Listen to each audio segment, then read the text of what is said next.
Les psychiatres du Québec. 2014 04 16 Les orphelins de Duplessis pour une justice loyale sans collusion et corruption. Tout crédit va à Monsieur Hervé Bertrand. Le représentant officiel des orphelins de Duplessis. Le lien du Wayback Machine va être dans la description de la vidéo. Malheureusement, je n'ai accès qu'à 5000 caractères, donc ce n'est pas l'article complet de Monsieur Bertrand.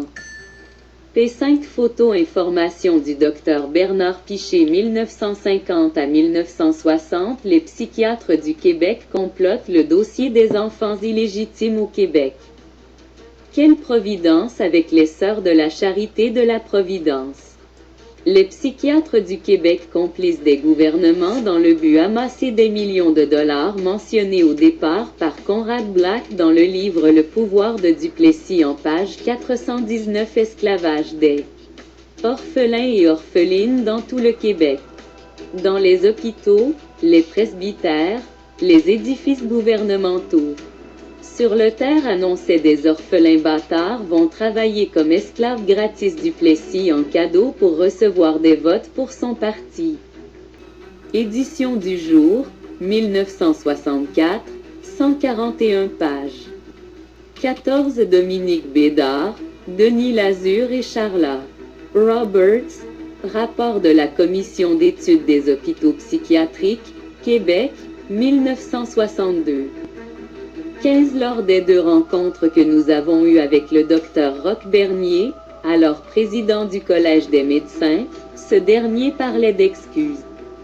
Le docteur Yves Lamontagne, son successeur, préfère, quant à lui, utiliser l'expression de « regret » et cela, indépendamment de l'exactitude du diagnostic médical rendu, lettre du 2 février 1999.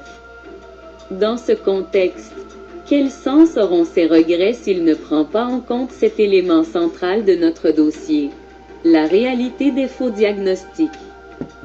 Santé Canada et Québec, certains enfants internés se retrouvent sous la protection d'une religieuse dévouée qui réussit à établir un climat sain dans son département. Toutefois, pour de nombreux orphelins, la vie dans l'asile se résume à des heures de travaux forcés. Plusieurs témoignages font état de sévices corporels et d'agressions sexuelles. Le rapport Bédard de 1962 révèle que, dans les hôpitaux psychiatriques, l'évaluation de la déficience mentale du jeune malade laisse grandement à désirer avant et après son admission à l'hôpital. Les auteurs du rapport estiment qu'au Mont-Providence environ 350 enfants, soit le tiers des patients de l'établissement, sont accent aigu des Cables et pourraient bénéficier d'une formation scolaire afin d'être réintégrés à la société. Or, l'hôpital ne compte que 6 professeurs, qui enseignent 2 heures par jour. En 1960, le docteur Alphonse Couturier, ministre de la Santé dans le cabinet Lesage, annonce la création d'une commission d'enquête sur les hôpitaux psychiatriques. La commission est présidée par le docteur Dominique Bédard. Les 2 autres membres sont le docteur Denis Lazure, directeur du département de pédopsychiatrie à l'hôpital Sainte-Justine, et le docteur Charles Roberts, directeur du Verdun Protestant Hospitalité et membre du comité d'experts de l'Organisation mondiale de la santé. Mon criminel de mon dossier 1521 matricule prisonnier Hervé Bertrand, Institut médico-pédagogique du Mont-Providence. Le docteur P5 Photo information du docteur Bernard Piché. Le docteur Bernard Piché 1947 médecin de famille et venait tout juste d'avoir la licence en psychiatrique en 1954 et 1 an après il devient le surintendant médical de l'Institut pédagogique du Mont-Providence. Son crime complot avec le gouvernement Duplessis. Son doctorat. Ces infos sur ce bandit en cravate qui a signé plusieurs faux diagnostics. C'est ma salle Saint-Gérard Magella avant 1954. Le 2A étage côté des garçons ou se préparaient en habit de l'institution pour aller chanter l'hymne national du Mont-Providence, l'habit réglementaire un pantalon gris. Le haut de l'habit bleu et ne pas oublier le crest de l'institution inscrit MP pour Mont-Providence, ça démontre que ce N est pas des fous. Le scapulaire était de mise pour ne pas avoir le diable en soi. La prière était toujours là le matin au soir, surtout le chapelet à 7 heures le soir à CKAC, début de l'émission radiophonique le chapelet en famille. Le cardinal Paul-Émile Léger, 1er octobre 1950, c'est à l'instigation de l'archevêque de Montréal, Monseigneur Paul-Émile Léger, que Ferdinand Biondi, directeur des programmes à la station de radio CKAC, accepte de créer l'émission quotidienne Le Chapelet en famille. La réponse des citoyens est inespérée. Chaque soir, des familles complètes s'agenouillent devant le transistor afin de réciter le chapelet.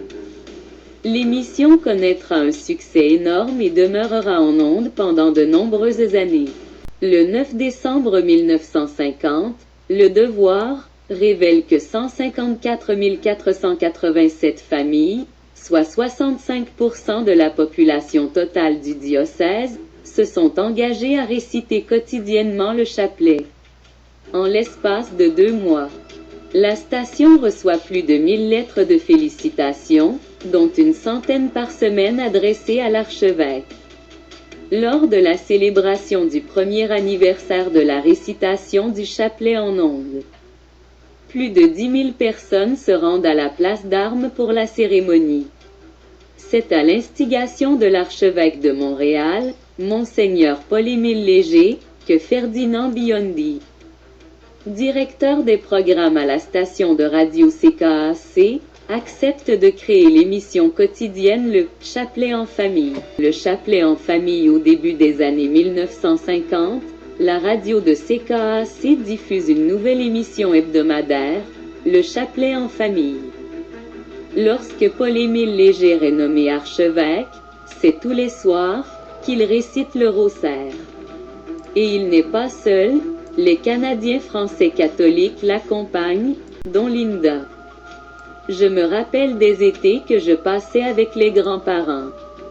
Peu importe ce que l'on faisait, à 19 heures c'était l'heure du chapelet.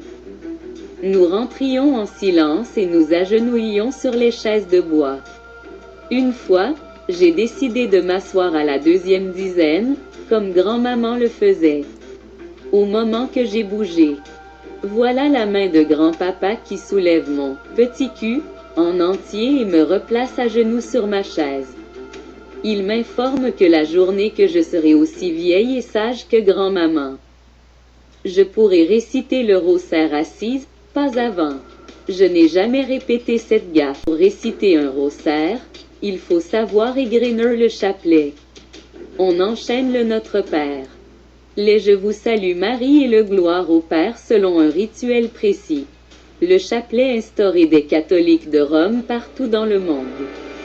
Chaque grain du chapelet équivaut à une prière récitée. Voici un exemple de ce que récitaient les catholiques tous les soirs à 19 heures. L'émission, qui durait 15 minutes chaque jour, a été retirée des ondes en 1970. Une famille très religieuse voulait m'adopter à tous les années. À Noël venait me chercher après que faisait le dépouillement des cadeaux pour tous les enfants qui résidaient dans cette institution, le Mont-Providence. Cette photo prise à l'île Perrot, le camp des marronniers où se rassemblaient les orphelins afin de pratiquer des sports, la pêche et se reposer à faire de la rame et autres sports.